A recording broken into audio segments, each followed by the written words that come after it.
Hello, everybody. Our Crappy Professionals Spring Virtual Conference kicks off next Monday. That's April 4th. Join us for 3 days of education, April 4th, 5th, and 6th, 11 a.m. to 6 p.m. Eastern each day. It's 40 plus sessions this go around, everything from brewing to business. There's definitely something for you to learn from. It's available forever as well. But today I'm excited to be joined by a wonderful cast of characters, and I know we're going to have a fantastic conversation. My favorite part about these conference preview panels is bringing 4 to 5 people together who may or may not know each other and just to see where the conversation goes. And Laura, you and I have got to know each other quite well over the past few years, going back to pre-pandemic to wherever we are right now. But for everyone who hasn't had the opportunity to meet you face to face or see you in person, who are you, Laura, and what do you do in the craft beer industry? And I hate to say it, but you're on mute. I muted myself because I was hearing all of the feedback. I think we're good now. Okay. I'm hearing myself again. You're actually coming through totally clear. You're just benefiting from being able to hear your own incredible insight as well. Awesome. Okay. I don't know the why part of that, but I'm Laura Lodge, and I'm excited to be here this morning. Thank you, Andrew. Always cool to have new, different, random panels of people and perspectives. I have a background in distribution. That's where I started in the craft beer world. And I am most recently working with Start a Brewery, which is a cool adventure of bringing together people from across the industry to help startups and expanding breweries, collaborating together. So Emily's one of our contributors. Andrew's one of our contributors. So excited and appreciating your support. I also have a background in events. The Big Beers, Belgians, and Barley Wines Festival is my responsibility / headache / awesomeness, depending on what day we're standing on. And I'm hopeful that we'll be able to bring that back in 2023. I know I can't wait to attend. But Laura, what are you going to be talking about this upcoming conference? Can you still hear me? We can. Okay, because I'm tired of hearing myself in a loop. I don't know what I did. I'm going to be talking about the differentiation between distributors, how to identify a distributor that is more in alignment with your approach to the market and location and identity. So my discussion with the Craft Beer Professionals Conference this time is going to be about how to shop for distributors and the differentiation between them. I think as our industry continues to grow, that's definitely an important conversation to have. Well, thanks, Laura. And Aaron, we get to see each other 3 weeks in a row. I apologize, but I'm looking forward to it at the exact same time. But, what are you going to be talking about at the upcoming conference? And there's a new name next to you, a company name next to you today. Tell me a little bit about that as well. Yeah, so that apology was definitely on behalf of everybody in the group, I'm sure, not for me. So Aaron Gore, Senior Director of Business Development for Bevana, formerly Community Brewing Ventures. I'm also co-founder of Horseshoes Only Charity Craft Beer Initiative. Bevana, what we do is we help connect small beverage makers from across the world, as close as right down the street from my house and as far away right now as the United Arab Emirates. Also in conversations with one in Tibet, so keep an eye for that.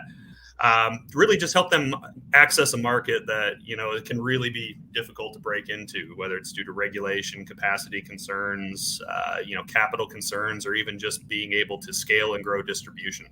Small beverage companies have to wear a lot of hats, and sometimes sales and distro isn't necessarily the one that they have the expertise in. In addition to that, I'm going to be speaking about data analysis for dummies, led by a dummy, taught by me. So effectively, we're going to be taking a look at, basic data analysis, taking a look at both your own data as well as sourcing data from outside and being able to make that actionable and helping to make informed decisions, not just ones that feel right. Is nice. The perfect title for you to speak on. I absolutely love it. When it came through my inbox, I'm like, yes, this is very typical Aaron, and I can't wait to learn. So thanks again. Very typical Aaron's usually the first place I can lose people. So that's a good step forward. Well, Warren, great to see you. Thanks for waking up early. You're in a slightly different time zone than myself. And you are also on mute. There we go. Yes, sorry. I was yes, I am. I'm not waking up early. I got a newborn. I'm always up now. Yeah, I'm actually for once I'm sitting. Yeah, I got not a lot, but I got a little bit. For once I'm actually in a brewery. I'm at a new brewery here in Nashville called Fit Force, and I have a meeting after this, but I don't have a beer because you keep doing this to me in the morning. But it's all good. I'm happy to be here. If anyone who doesn't know me, I'm Warren Bondi with Beer Marketeers. We're a full service agency, marketing, web development, graphic design, kind of that whole spectrum of things. All of us come from the beer industry in some way, shape, or form. So I also came from distribution as well. So I did the distro side, worked for a beer distributor, worked for a beer, wine, and liquor distributor, and then finally decided to pull the trigger and take this marketing business I had on the side and go full time in it. And my wife said it was okay. So my real boss said it was good, and now we're here. We're here 7 years later, and we're that approval, isn't it? Yes. Sometimes it is. So we're that's what we're doing, and then I'm excited to be speaking here and at the and up there in June too in St. Louis. Yeah, we'll see St. Louis, but at this conference, you're going to be talking about adding structure to your marketing. Why is that important, right? Yeah, so look, we see a lot of breweries from so many different sizes, right? From the smaller size to the bigger size, and one of the most common denominators when people either approach us or when we're just talking to somebody, where you have a taproom manager even talking about them doing their own social media or their own marketing, is what I see from the outside is the organizational structure of it, right? They're kind of just like shooting from the hip, and there's nobody actually processing it and building out this plan. And so that's one of the biggest things that I think we really push to people, even if that's not what they maybe hired us for. I'm always like, hey, do you have an Asana? Do you have something where your social media schedule is on? Do you have something where your ad campaigns are getting built out in? Do you have a preview of the next quarter, at least, if not the full year of a rough preview, right? So that's kind of where the structural thing comes. And I know, Andrew, I feel like I'm always preaching that in all of it. So I like to try to go away from that because I do know other things, but it's so important, especially where you got a lot of breweries who don't want to pay somebody yet, especially as they're brand new. And I'm like, well, that's fine, but here's some cool things that you can do. And that's what I'm going to try to get with people on at this conference is here's some fun stuff that you can do to help your organization so that you can have not half-assed marketing like my last one that I spoke at, right? You can fully market your brand properly. No, Warren, I have to ask you, for this presentation, and then I promise Emily will get to you.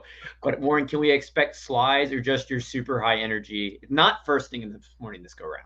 Yeah, no, you know me, man. I don't really do slides. I might have some stuff. I can maybe show some screenshots of some of the structures that we use and maybe be able to send that. I think what I'll probably do is if anybody wants a good template, they can email us or email me or say me or something in the chat when we're live, and I'll send it to them afterwards. I would much rather have the beer and talk to people and answer questions and be there, especially now that I can have a beer on one of your morning conferences or 4:30 Eastern time, the latest I've let you speak. Lucky you. I know. Usually you just made me look like an alcoholic at 9 o'clock in the morning, which is fine. That's okay. I almost was gonna ask these guys for a beer, but I didn't want them to judge me either. We're brand new friends here. Well, appreciate you waking up today with us, Warren. Now, Emily, always excited to have a conversation with you. We bumped into each other quite a few times over the past year, but for everyone who hasn't had that opportunity, who are you and what do you do?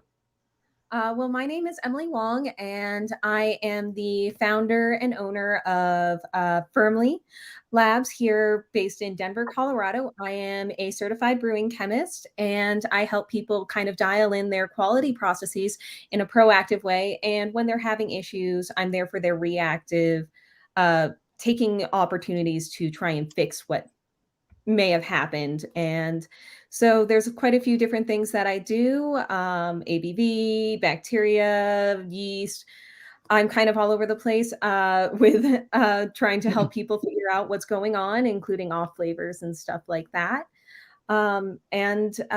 Yeah, I'm super excited to be talking about enzymes because it was actually a drunken conversation by one of my friends who was just like, I don't understand why people aren't using enzymes more, that this would make everything so much easier when it comes to dealing with malt that's not lining up with what you're expecting. And especially considering how the last couple of grow years have been, malt is a lot more expensive, and it's going to continue to be. The economics of it has changed a lot. Not saying that there isn't a war going on that also is going to be impacting it, but we really do need to figure out how can we get the best beer from that. And I've known quite a few. I've known Andrew, I've known Aaron for a while, and I'd say that Laura actually gave me my first official speaking experience.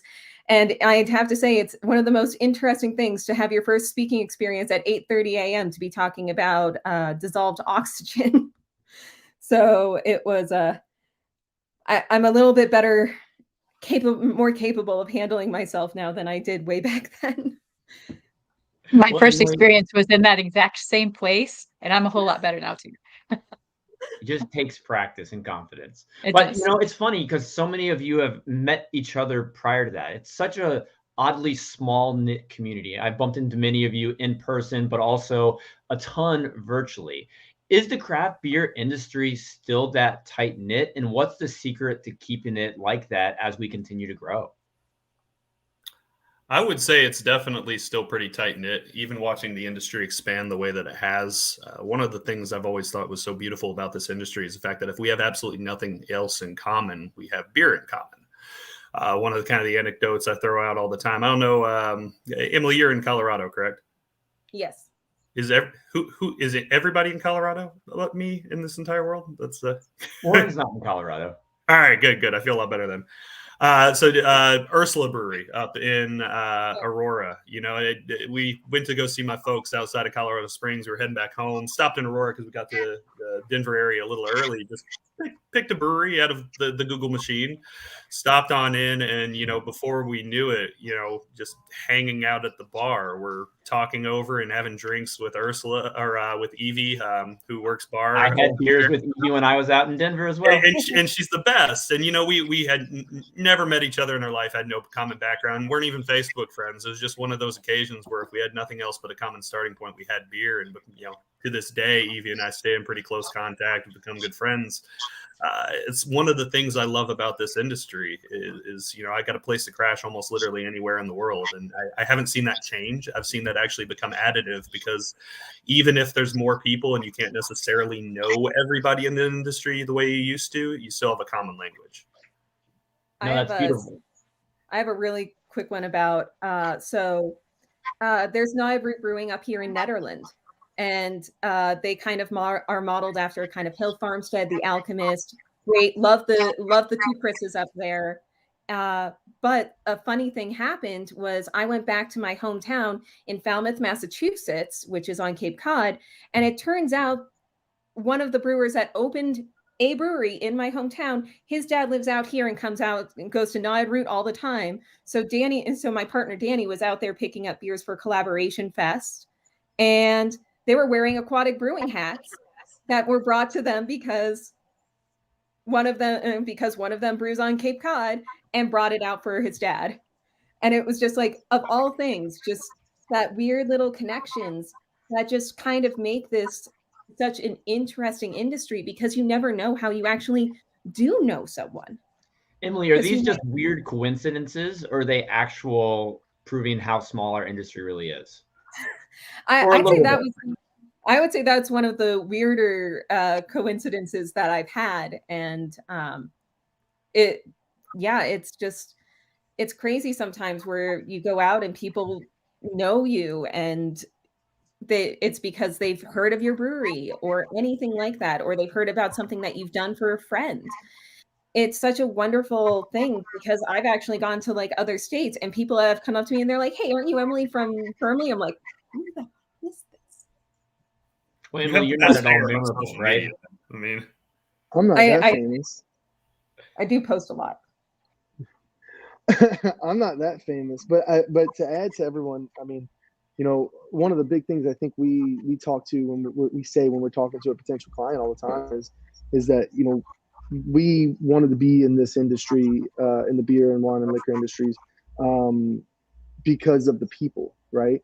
I could go and make more money as a marketing company in the tech industry or in some other industries that would easily pay us as an agency. But we love the fact that I could potentially call somebody in just about anywhere and have a beer with them. And that's awesome to me. And I think the way that we keep it that way is just making sure we're always kind of weeding out the shitty people, right? Like if they're not a good person, then, chances are they won't last. We might not have to do it much. They won't last if they're not a good person. But basically most of the people that stick in this industry are people that you want to have a beer with. Exactly. And that's what's amazing about it. So that was my piece on it. That's what I would say. I think when it's gotten so much bigger, I mean, before the explosion of things, it used to be that you could go to CBC and you could see everybody because there were only a couple thousand breweries. And after the world has exploded, I think we have to work harder at it now. And I think that's one of the nice things that Start a Brewery has made possible is to have a plan to meet up when you get there, whether it's CBC or GABF or various conferences. And I think it's harder now to just run into each other. We have to be more mindful about making it happen. But it's still a really awesome, cool, connective, sharing, uplifting industry, even though we've had those interruptions. Like there was kind of this weirdness when AB started buying breweries. There's just been some, all of a sudden after 2008, craft beer was a great investment, right? The whole Ballast Point thing. And every so often we have this blip where we get a little bit away from living your dream, but we always seem to migrate back there. Now, going to, your career in the industry, Laura, looking at the festival you've launched, how many years would it have been right now? And will it be when we celebrate next together? Well, it was the same year that we were on. So our last festival was 2020, and that was our 20th anniversary. But our 21st anniversary might, I hope, be in 2023. So we'll be becoming legal. And so we're going to really lean on where craft beer has fuzzy boundaries between wine and liquor. And looking at the experiences of your own events, how has it changed over the past 2 decades? Are there any overarching, trends you've seen or changes you've noticed based off the interactions you've had? Oh, a bunch. I think that just in general, from the very highest level, it's been really interesting to see the trend in styles. At the very beginning, the reason for big beers was the lack of knowledge and awareness of the bigger beers and the Belgian styles, basically international and higher alcohol. And I think that we've seen a trend towards how high can you go, right? That was the Dogfish Head, Sam Adams battle out of how much alcohol. And then we had a couple of people that were weighing in Europe that were kind of blowing that out with their techniques. But then we had a trend going back the other direction. We've had trends to go more Belgian. We've had trends to go, more IPA, more sour. Sour was the latest, and then the Saison world. So it's really been interesting to see where we've gone as an industry in terms of what people are looking to do. There have been some styles that I thought would last longer, like a Brut IPA, and some that I've been really impressed at how much it's been welcomed and embraced, like the crazy wild yeasts that were in Belgium that nobody would ever use over here because they were going to contaminate all of their brewing system and blah blah blah. And here we are doing that all the time now. I remember telling Adam Avery he should do a sour as the next year's feature beer, and he's like, "Oh no, I wouldn't ever do that." So where are we now? So never say never, right? Yeah. So for Collab Fest, which is, I'm sure not all of you know what that is, but it's basically when breweries basically get together and they all brew one-offs, and it can be the dream beer that you've always wanted to do, something that might not be a big seller, or it could be, I want to really get some knowledge from this individual. And it's a wonderful event. And for some reason, there are so many cold IPAs. And Emily, where is this going to take place at? Is it in Colorado? Yep, this is going to be in Colorado. It's started by the Colorado Brewers Guild. It used to be you could do one in-state collab and one out-of-state, but obviously things kind of changed due to COVID and the fact that not everybody can travel or feels comfortable doing so at this time, even though we've seen things improve. But it's a great way to see people have some really fun. We've seen people put butter in beer, which, I mean, why? Rock climbing chalk. I've put a duck in a beer. It was called What the Duck. In search of Aaron's day right there, I'm sure. I need that. Yeah, it was actually a goza, and a lot of people came up to us and they were like, "What's this goose? What is this?" How the hell did you not name it Duck Duck Goose? I've seen that before. Because Tommy did that. And we did another one, another version of it, and we called it Seduction. But it's one of those things where you end up having. Just denied that label, by the way. I know. Don't Google search rubber ducky seduction. We'll have some interesting Google results. But yeah, it's a really great event because you get to see people have these kinds of experimentation, but also what is coming up? What are the things that brewers are really curious about brewing? And cold IPAs is very different from an IPL. So learning more about this style and how a style is kind of evolving. And the comments are going to turn into nothing but people arguing that point, by the way, now. Well, you know what's funny is that I have a client, Andrew, third space in Wisconsin, and they are doing a collab here with another brewery, Lion's Tail, out there, and it's called Cool Kids. And the write up on the side cracked me up. It's like, you know, IPL, cold IPA, West Coast Pilsner, whatever the cool kids are calling it these days, and then they labeled it as a West Coast Pilsner. And so it says whatever the cool kids are calling it these days. And I was like, that's fantastic, because it just shows, you know, how the beers can be a style that's kind of loosely defined as a few different things maybe, but it also could be this, I mean, maybe West Coast Pilsner sells better than IPL, right? Or sells better than cold IPA, because who knows, right? So, you know, it might turn more people onto it, especially now we're talking about trends. Like, to me, I see a lot of breweries going back to making more lagers and making more, you know, Belgian styles even. And I mean, don't get me wrong. One of my clients here in Nashville is Barrique Brewing, which is predominantly barrel-aged sours and lagers, but I still see it across the world. Everybody's kind of like back into it, and trends are saying that. So I think that's kind of interesting where the palates have changed, right? So everybody was, you know, everybody got so much IPA and West Coast and hazy IPA in them. Some of those guys that I know, some of those people that I know are starting to trend back to, like, they still like those, but they're like, man, I just want a good crispy lager. You know, I've drank too many hazies, you know, the other day, and now I just want this refreshing beer. I'm like, interesting. Okay, starting to sound like industry people. And we're definitely seeing a lot of experimentation in the craft beer industry right now. I mean, everything from obviously Emily putting ducks in beer to going back on trends that are just reviving themselves back. But looking at your all experiences right now, is there anything that's surprising you? Whether it's some weird, unique style or just some general industry trend that you didn't see coming?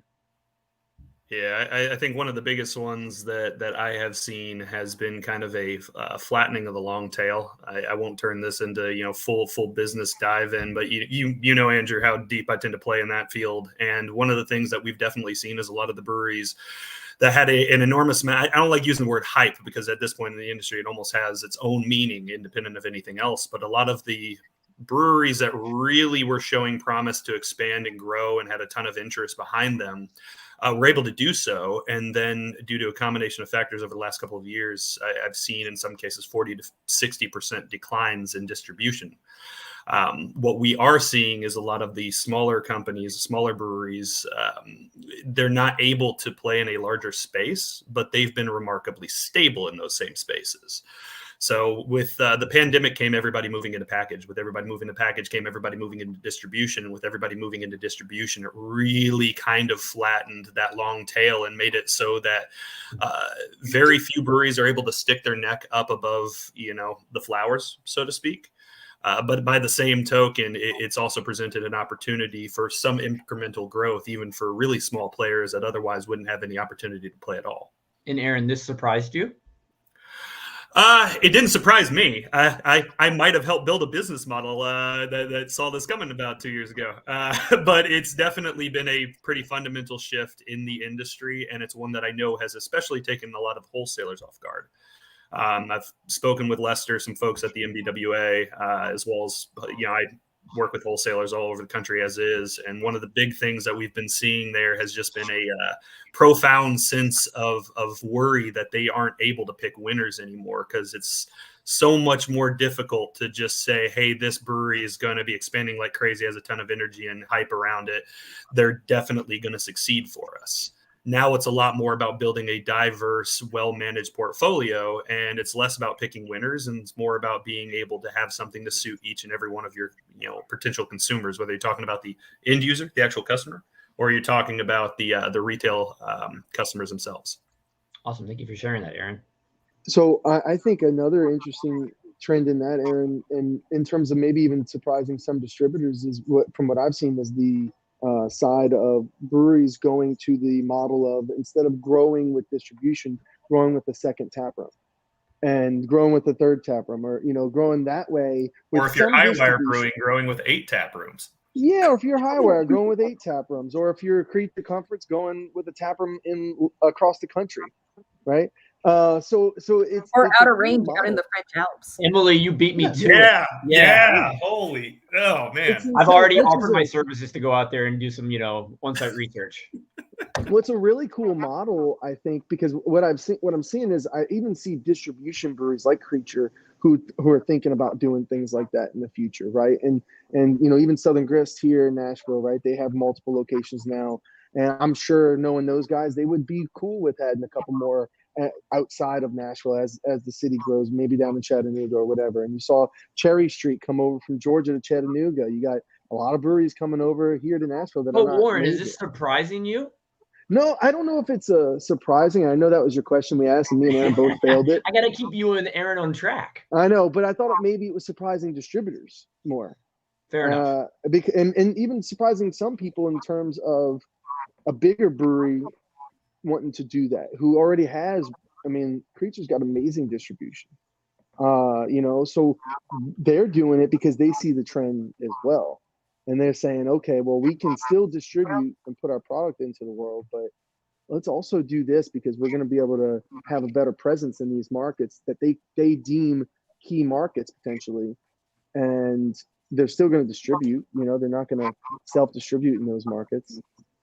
No, Emily, obviously nothing surprises you because you help put ducks in beers.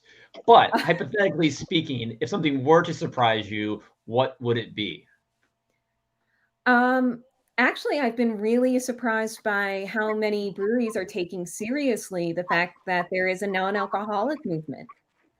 Because more and more breweries are not just sitting there and having kombucha or maybe soda or anything like that. They are actually going, hey, how can I get a non-alcoholic beer?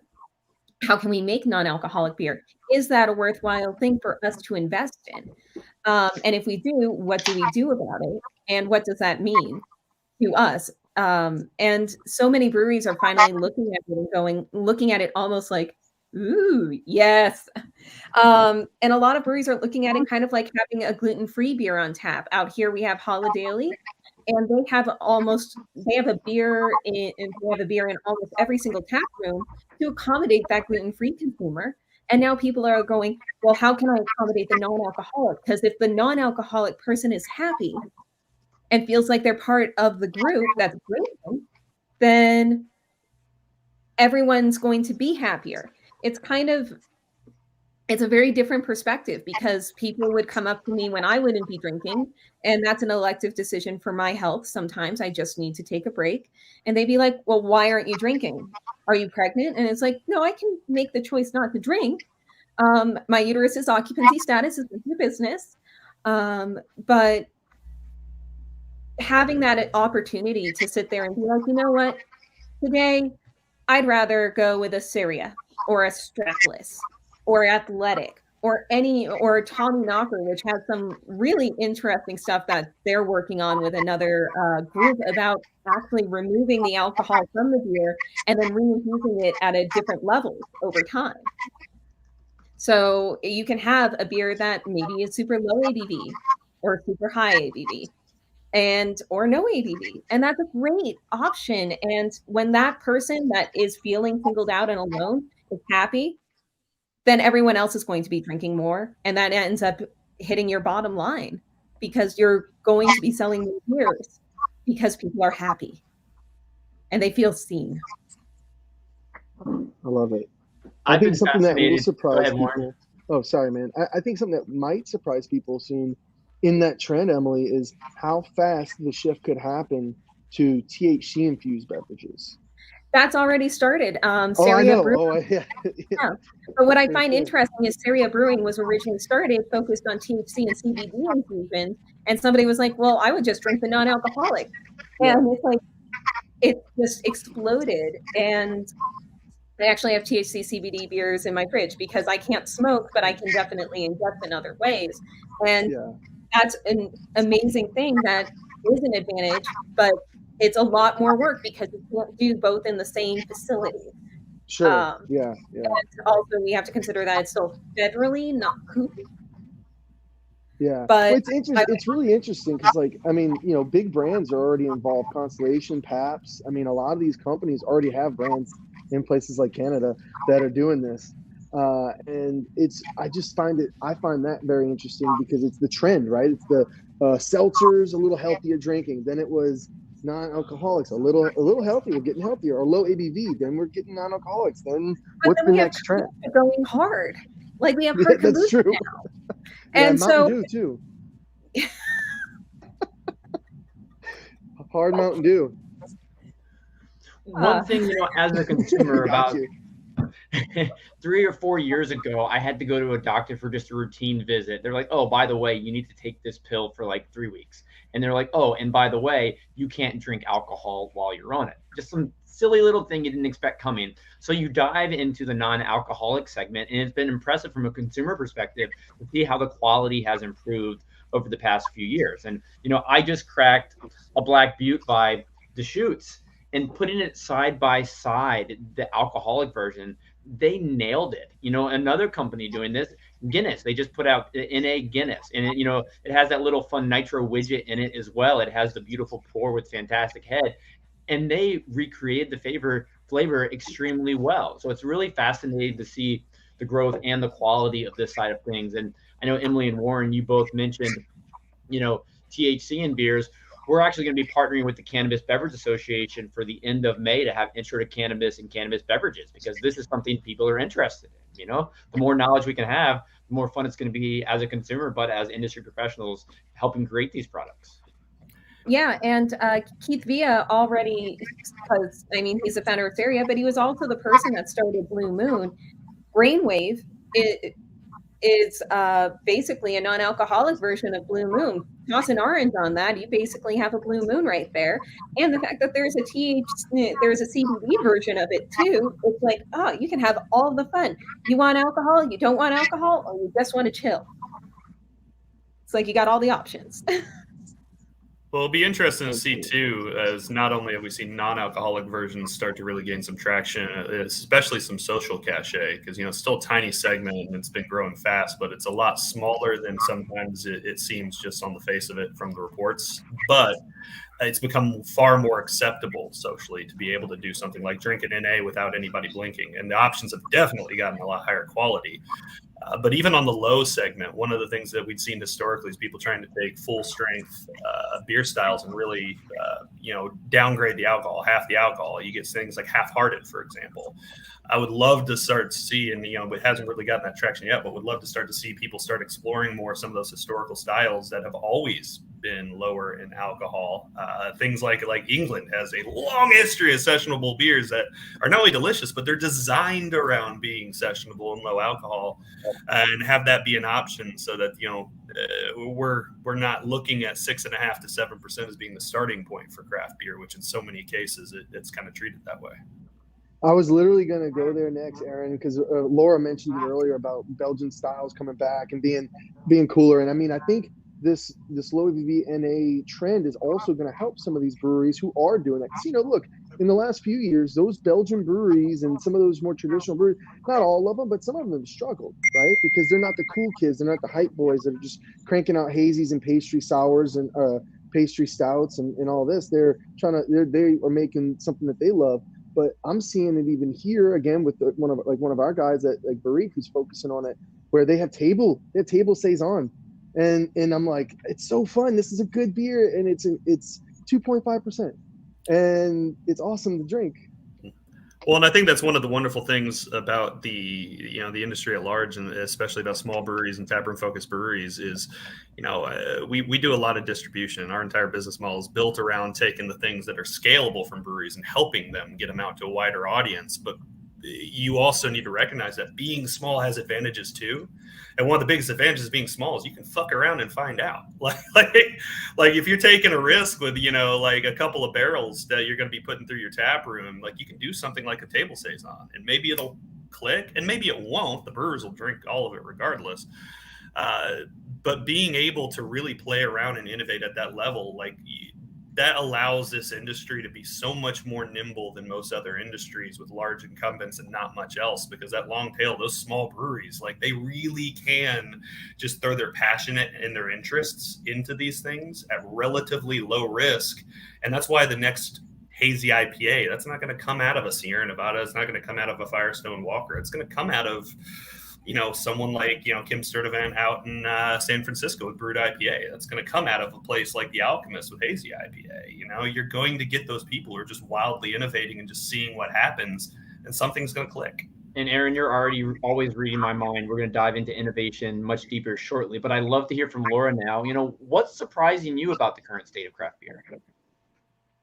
I think the biggest thing that has kind of shaken me up personally is the whole e-commerce mission, and that came right on the heels of, we're not going to really stick to the 3-tier system, and we're going to figure out this loophole that lets us have those tap rooms even if we don't have a brewery in that location. And I think it's really interesting to watch and the pandemic certainly helped, because they're making exceptions to well-established, long-lived policies and procedures and legal arguments. So I think that it's really just surprising to me to see all the different ways you can use e-commerce. The little breweries now have options outside of getting formal distribution to be able to reach across state lines and get their beers in the hands of someone who really wants to try them. And I don't know, it'll be interesting to see how many of those exceptions for the pandemic last, how many become normal. Are we going to buck the 3-tier system on that many levels? Are the tap rooms without brewing opportunities? Certainly that's the best way for the smaller brewer, because you get that margin. How much are we going to change the face of how our industry works right now? Awesome. Thank you, Laura. And this question is a little targeted at Aaron and Warren, because you do such a great job of not answering my questions when I throw them your way. So on a scale of 1 to 10, now you have to give me a number as part of your answer. How important is innovation right now for breweries? What is a number? Can you tell who's in sales and marketing? Good Lord. So innovation, I think it matters differently depending on the scale that you're at. I think the biggest thing isn't necessarily innovation, it's differentiation. And it's something I think that the industry is still figuring out, because for a lot of breweries, their biggest differentiator is literally the physical location of their tap room. And they don't really have a good answer if you say, what makes you different from the other 35, 40, 70 breweries in town? That's an important question to be able to answer. And most importantly, an important question to be able to communicate to your customer. Innovation's part of that. I think you can be highly differentiated and truly unique and truly successful, even if all you serve is one freaking Pilsner. You see that all the time. Land of the clear blue skies. Hams is, pretty differentiated. They got a clear message. They know what they're doing. Old Style is so defined by being the Chicago staple and by being terrible. And they've leaned into that. But innovation is one part of that differentiation component that makes any company successful, whether it's in beer or whether it's in, auto parts. You have to be able to stand out against your competition with 9,000 breweries out there, plus competing categories. It's more important now than ever. So if you had to put a number to it, Aaron. 10 Andrew. 11. We'll take it to 11. Warren, are you writing the number on your hand so you don't forget? It was me writing the note down to give you a number because I didn't want to go crazy. I put like 7 to 8, and the only reason there is because, I think it's very important. I think that, like you said, Aaron, the especially the side on the taproom world, right? Like I see it all the time where breweries are come to us and they're talking. They're like, "Oh, these guys every weekend they're slammed, they're doing this, they're doing that." Well, part of it is that they are, a lot of these, especially some of these breweries these days are putting out 4 new beers a week, right? And it's constant, and not everybody can keep up with that. So the reason why I said 7 or 8 was because of that, right? Like, okay, it's understandable if you can't keep up, but there still needs to be a level of innovation. And even in the world where it's a brewery that's producing majority lagers, or there was a really cool brewery that I hit in Denver that I forgot, but they are all side pulls. I can't remember. It was brand new. It was out in the middle of nowhere. What's that? Was it Cohesion? Yes, loved it. But they still seem like the folks who are still innovating, right? They're still coming up with cool ways to make that traditional beer or a cool way to serve it. And that place to me was really cool because it is a traditional brewery, but they still had some fun stuff. So I think there's a balance, right? I think my answer would be a 10 if you can do it in moderation. It's important, but in moderation. Also focus on the atmosphere of your company. Focus on your image, because that's so important. I think it's hard for the distributors to handle crazy innovation. So in terms of having a formal distribution partner, that's a little crazy making. I think that the idea of like Firestone Walker's Luponic Distortion and using the same UPC and just trading out the beers is one way to handle that with a traditional distribution relationship. But I think that that's challenging unless you have a pilot system and only offer it in your tap room. And we make beer is not a differentiator anymore, guys. Right. Yeah. Especially keep in mind, one of the biggest things that we've seen is more places than ever serve craft beer. That's awesome. That makes a much wider market for us to be able to sell what we make. But you got to keep in mind, you're not just competing with the other breweries in town. And I feel like breweries, especially taproom centric ones, they forget this all the time. You're still competing with the bar down the street. You're still competing with restaurants. You're competing with grocery stores. And, to Warren's point, you really need to be able to focus not just on innovation of product, but also innovation of experience. Because at the end of the day, they can get your beer in a lot of places. They can definitely get good craft beer in a lot of places. They come to your tap room for an experience and to really feel that connection. So if you're not putting that focus on really standing out and making it so it start from finish, the moment they walk in the door to the moment they walk out, they're having a fantastic time and a really great experience, you're not doing yourself a good service. Well, it's like with Comrade Brewing out here. I was chatting with David Lynn because they self-distribute. And he was like, yeah, we go places and they say that they just want Superpower and that's the only beer that they want. And he's like, at this point, I'm just like, screw it. You get whatever I have available and I'm going to give it to you and you're going to take it. Because he's just like, listen, I know that we're really well known for this beer, but we are so much more than this beer. And when you go to their tap room and you get a flight, it's all yellow.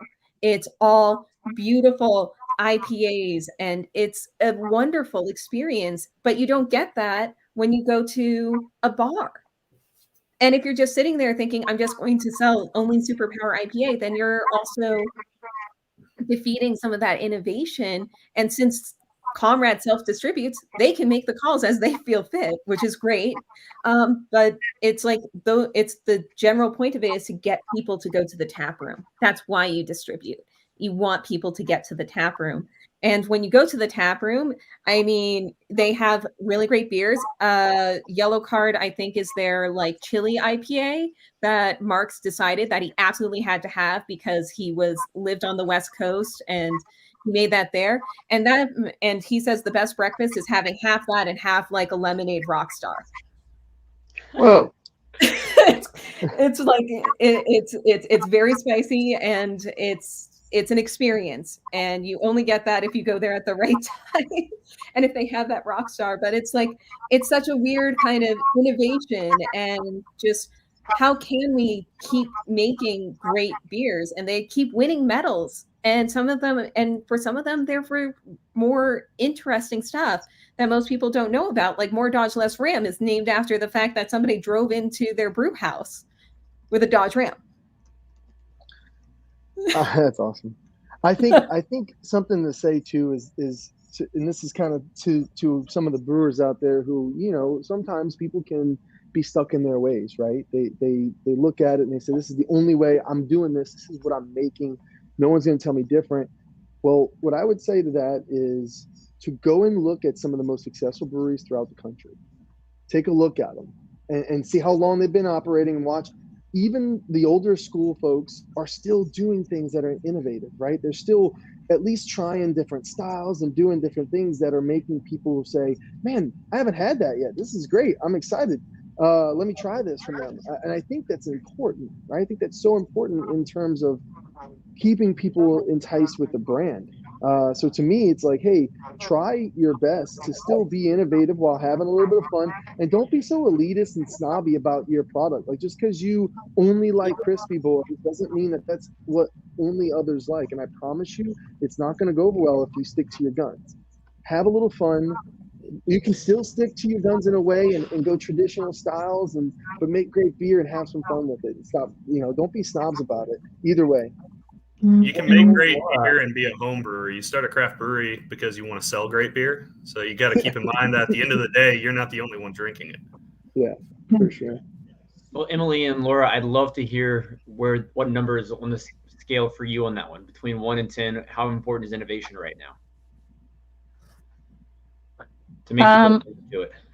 I'd rate it a little bit lower because I'm also looking at that distribution balance.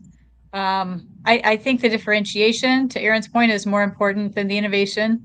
But you don't want to be viewed as stagnant. So however you draw that balance, that fine line, innovation's important, but I think marketability and innovation differentiation in terms of being able to market your product is right up there too.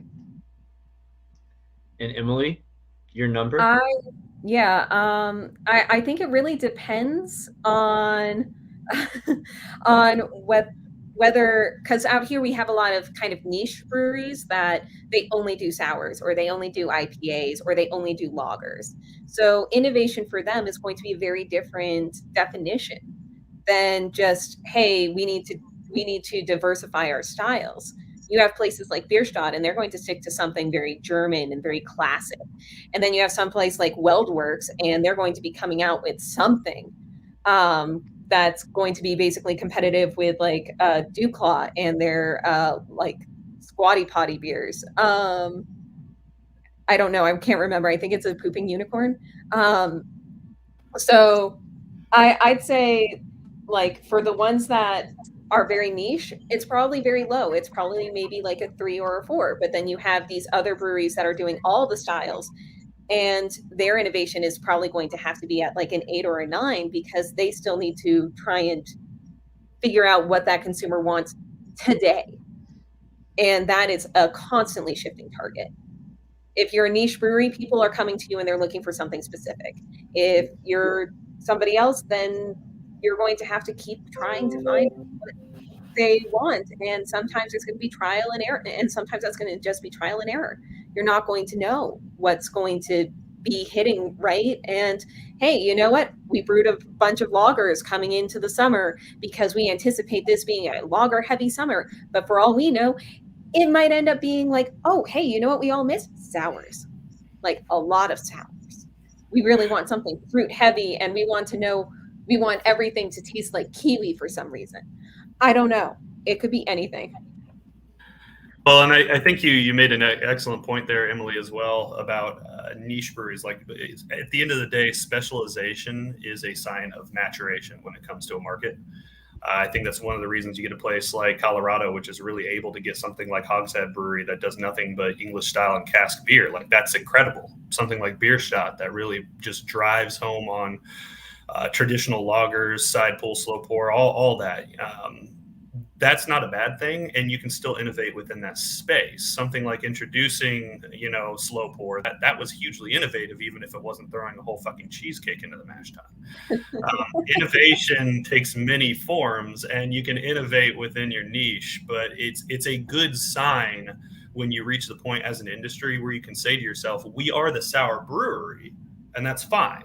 We're just going to do sours better than anyone else out there and really push the boundaries of what that means. We don't necessarily have to chase every trend. We can keep our focus tight, and more importantly, our messaging tight. And that's so true. Every brewery has a slightly different business model and goals, and it all depends on your individual business of, how you can innovate in that space. As we wind this down, I want to kind of transition to another talking point. You all are so generous to share your insight in Crappy Professionals, and I know individually all of you love learning. I would love to hear something that you have learned this week. Just, in all the conversations you have with your peers in the industry or even outside, what's something you've learned that you didn't know prior to, 7 days ago? And Warren, it could be even something your children taught you, something about yourself, something they brought into your life that you didn't realize. So I think this can go a lot of different angles, but I would love to hear, something you all have learned recently. Give me a second. I don't know that one. That's a trick question. Well, it's a no trick question. I'm always learning. So, there's always something to be learned. I don't know. Somebody else help. One of the things that just surfaced in Startup Brewery was the recognition that, and Andrew, you saw this happen. This is maybe stretching your 7 days a little bit, but the idea that unions are focused on craft beer, that was a little mind blowing for me. And I think it's something that both brewery employees and brewery owners need to learn more about. So that's something that's kind of been a shocker for me. Like, hey, we need to pay attention on all levels. And there's something I learned actually just today. I had a conversation in preparation for a panel next week on what is fair compensation. And John Hyman, who you're referencing right now, who wrote the article or made the comment about unions in craft beer, he's going to be on that panel. But I learned just this morning that there's a statistic that 79% of people leave their jobs because they feel underappreciated. So it kind of ties hand in hand, but that statistic blew my mind, actually. So learned it just this morning. Yeah, no, John's a good treasury of factoids like that are a little mind blowing. But it's nice to have a little bit of an additional HR focus and a little bit more of an emphasis on how we need to be learning to create culture and be accountable for that culture and hold that culture and within our own businesses. We're not a business because we're a brewery. We're still need to be tied to those normal traditional business practices of being good to our people and understanding what that means. Absolutely. So interesting, and something that has not been a focus for sure historically. I learned you can put a duck in beer. Awesome. No, I also this week over the last 7 days also managed to learn that the South Carolina Department of Revenue handed down a new interpretation that made non-alcoholic fermented products now governed as alcoholic products, which has thrown the entire kombucha and NA beer categories into complete disarray. In particular, the in-state kombucha companies, because now they have to get their facilities laid out and inspected as actual breweries, which they weren't built from the ground up. They have to get label approvals. They have to pass through wholesale since it's not a self-distro state, and any premises that we're used to serving, for example, kombucha, like a yoga studio that doesn't have an on-premise license, can no longer serve it. It's dumb. So that's been a all sorts of fun big headache, considering I sell a crap ton of kombucha. What are you going to do about it, Aaron? So we're in a good position because we have an alcohol permit. We have an alcohol wholesaler in state anyways that carries our product. All we have to do is basically get South Carolina approval, which of course their website's not cooperating the last couple of days. I've got a help desk stick it out. The update on that just came through on the course of this panel. But for any smaller producers, in particular ones that are either independently operating, have no alcoholic component, they're going to have to go through the whole licensing process, start to finish. And especially for in-state producers, for most of them, this is going to spell the end of business. Wow. So Brooke Bristow, who's in state, heads up the South Carolina Guild. He's also a lawyer who represents most of the craft beverage industry within the state. He's on it. He's working hard on there. Hopefully they'll be able to get this remedied, because really this was in typical bureaucratic fashion, overcorrection on some headaches a single wholesaler was having with Athletic Brewing that wound up leading to a whole cluster that we're all have to figure out now. I think this is all part of that, like that the regulators are pushing back on all of us that are breaking the rules and reshaping the rules and pushing the boundaries of things. THC and CBD are an interesting, plus alcohol are an interesting cocktail for the legislators, and I think that they're just reacting in all sorts of crazy, unnecessary ways. Yeah, in general, what I've found with government regulators as a whole is that when there is a gap in what the law clearly defines, they're going to make sure that they're the ones who have purview over it first. The first reaction is, okay, there's a loophole, or the category is advanced, the lines are less clear cut now. The first thing we're going to do is say you can't freaking do that, and then we'll spend the next year or two trying to figure out actual rules and systems around it. And to a degree, I understand that, because if they don't step in right there, they're basically yielding their ability to regulate it at all, even in ways that do make sense. But it can lead to really just stupid back of the envelope interpretations, especially since so much of alcohol law is not built necessarily on legislation. It's built on interpretation by the enforcement bodies. And that's what we keep running into.